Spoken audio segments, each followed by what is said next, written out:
Good morning. It is Wednesday, August 28th, and today is the memorial of St. Augustine. This is Michigan Mornings from Ave Maria Radio and the Ave Maria Radio app. I'm Matthew Hampley. Coming up, we'll take a look at the state of the presidential and Senate race here in Michigan. But first, your local weather and this news. Residents and officials in Van Buren Township remain steadfastly against nuclear waste being transported to a landfill in the Wayne County Township. A public meeting was held yesterday by the Wayne County Commission, and Chairwoman Alicia Bell says they remain upset that they learned of the incoming waste through news reports and were not notified by anyone. Yet again, the same notification happened through the media and not through EGLE, not through the federal government, but from the newspaper. So we just want one notification. We want to stop it if we can and let our citizens know that we are concerned about their safety. Congresswoman Debbie Dingell and Rashida Tlaib were also at the meeting and were also upset that no one was notified. There are just 5 landfills in the U.S. that can take nuclear waste. DTE Energy says over 205,000 customers lost power yesterday as a result of the intense storms. The utility says 90% of them should have their power back by the end of tomorrow. In West Michigan, Consumers Energy says 161,000 customers lost power.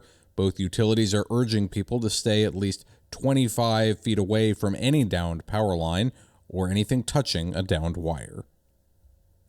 Cleanup by the U.S. Environmental Protection Agency at the massive fire and explosion site in Clinton Township has now begun. The EPA crews are being very careful with how they are handling the cleanup at the building that caught fire on March 4. There were thousands of containers of combustible gas at the facility that caused numerous explosions, and one teenager was killed by flying debris. The cost of the cleanup is estimated at $2.5 million, and the building's owner is being charged with manslaughter.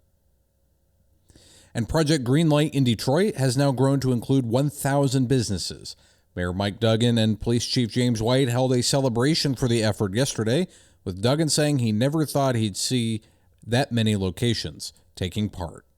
We started to have times where somebody was being harassed on a road and drove to a green light station because they knew it was a place of safety.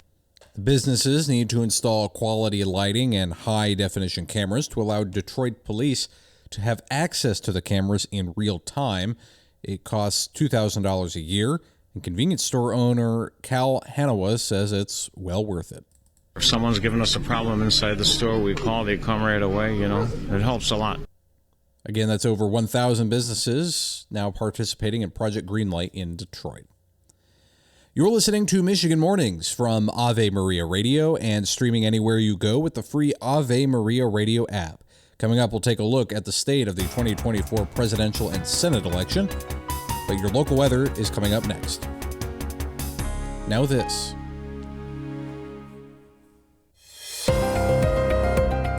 We're going to see some scattered showers throughout this morning and into the afternoon today in Detroit. The chance of thunderstorms also returns later this afternoon.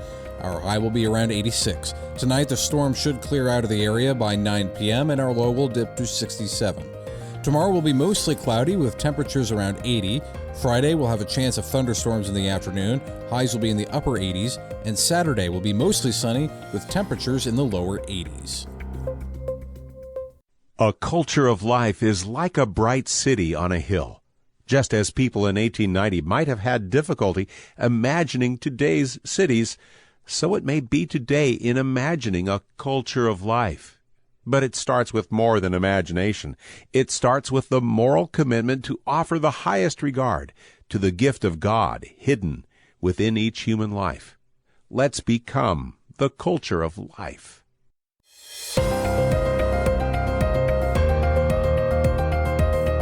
We've got a slight chance of showers and thunderstorms after 2 p.m. today in Saginaw. Our high will be around 77. Tonight will be mostly cloudy with lows around 63. Tomorrow we'll have mostly cloudy skies and highs around 81. Friday will be rainy with temperatures in the mid-80s, but Saturday is looking to be sunny with highs in the mid-80s.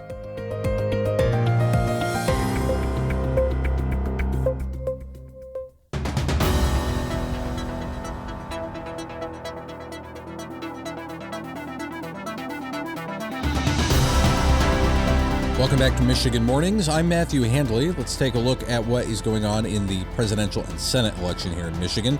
Republican vice presidential nominee J.D. Vance spoke out against the Goshen electric vehicle battery plant planned in mid-Michigan in a Big Rapids campaign rally yesterday.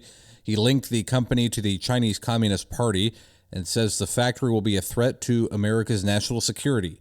Vance said the Democratic presidential nominee Kamala Harris wants to allow and pay the Chinese Communist Party with tax money to build factories in the U.S. He was joined on stage by U.S. Senate candidate Mike Rogers, Michigan GOP Chairman Pete Hoekstra, and others.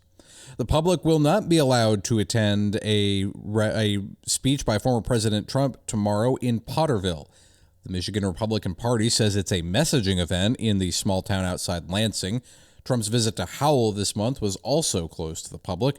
He's expected to speak at Arlo Steel on Arlo Park Drive about the economy, manufacturing, and inflation. Kamala Harris will campaign in Detroit on Labor Day, but no other details have been released about that visit.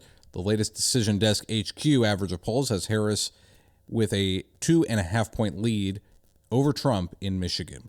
And Democratic Congresswoman Alyssa Slotkin's campaign says she has agreed to a pair of televised debates for the U.S. Senate race, but will not take part in the 3 debates proposed by the new Michigan Debate Task Force. Slotkin has reportedly agreed to a October 9 debate on Wood TV in Grand Rapids and an October 14 debate on WXYZ TV in Detroit. Former Congressman Mike Rogers has not yet accepted those 2 debates, and Rogers previously told the Detroit News he would do all 3 of the Michigan Debate Task Force events. Those were on WXMI TV in Grand Rapids, Milliken Auditorium at Northwestern Michigan College in Traverse City, and the Soundboard Theater at Motor City Casino in Detroit. The latest Decision Desk HQ average of polls has Slotkin up by nearly 8 points here in Michigan.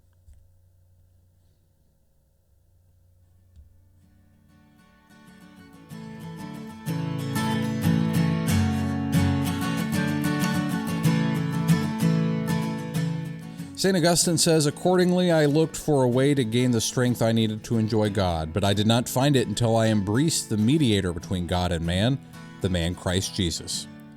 You're listening to Michigan Mornings. That does it for this edition on a Wednesday. I'm Matthew Handley. Thanks for joining me. You can stay connected with me on X. I'm at Radio Handley. And Lord willing, I will talk to you again tomorrow. Until then, goodbye.